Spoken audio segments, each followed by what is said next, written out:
In the advance towards Kyiv, Kleist's 1st Panzer Group encountered the new Red Army tanks for the first time, specifically the KV and T-34, armored beasts superior to German tanks in many respects. Since the German artillery shells were ineffective against the armor of the KV tanks, the Wehrmacht was forced to bring in 88 mm caliber guns to destroy them. On July 9th, Vitebsk fell, and on the 12th, the Germans captured Suraj and Velizh. The Soviet 12th Army fought fanatically, but under the bombardment of Göring's aviation, it was forced to retreat. With Smolensk threatened, it was ordered to evacuate the population and the most valuable cultural treasures. Soon began one of the largest battles of the Eastern Front, the Battle of Smolensk. To capture this city, which lay on the route to Moscow, required 32 divisions. The battle in the Cauldron ended on August 11th, with Soviet forces losing 300,000 irreplaceable men, 3,000 tanks, and as many artillery pieces. Nevertheless, the Nazi advance was slowed, which would later prove extremely important. Despite the terrifyingly deep penetration and signposts pointing to Moscow, Hitler's army on the Eastern Front suddenly feared that victory might not be achieved by the end of the year. The 3 army groups had lost 213,000 soldiers, only a tenth of Soviet losses. But if the fight to the death continued, the Wehrmacht would struggle to defend overextended supply lines and defeat the remaining enemy forces. The possibility of fighting during the harsh Russian winter was very daunting. The front had expanded from 1,500 to 2,500 kilometers after the failed Russian counterattack at Smolensk.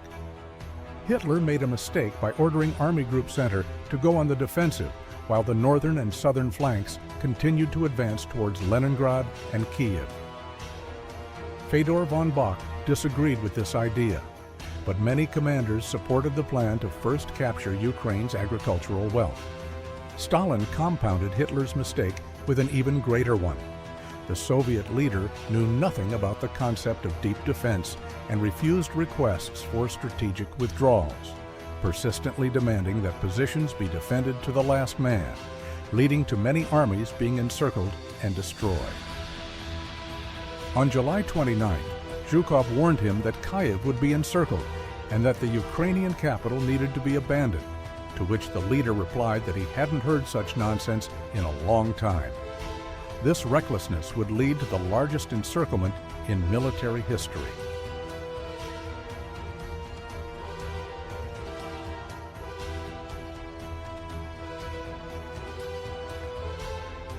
On September 16th, Guderian and Kleist's panzer groups joined near Lochwitza, trapping over 500,000 Red Army soldiers in the encirclement. Field Marshal Walter von Reichenau's 6th Army entered the heavily bombed ruins of Kyiv.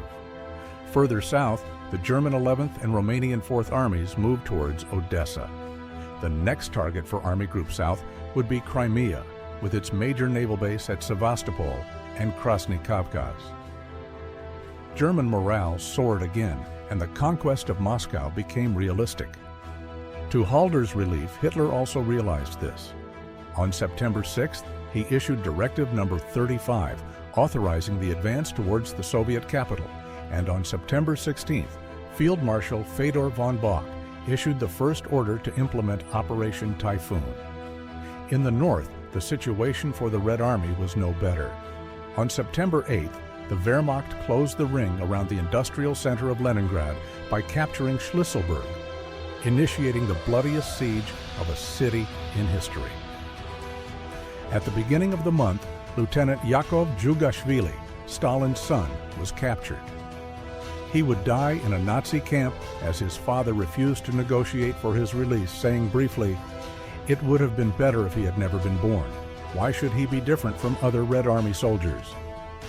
Finally, in Operation Typhoon, the Nazi advance would somehow be halted at the gates of Moscow. On December 5th, the Soviet counteroffensive began, which would forever shatter Hitler's dream of capturing the Soviet capital.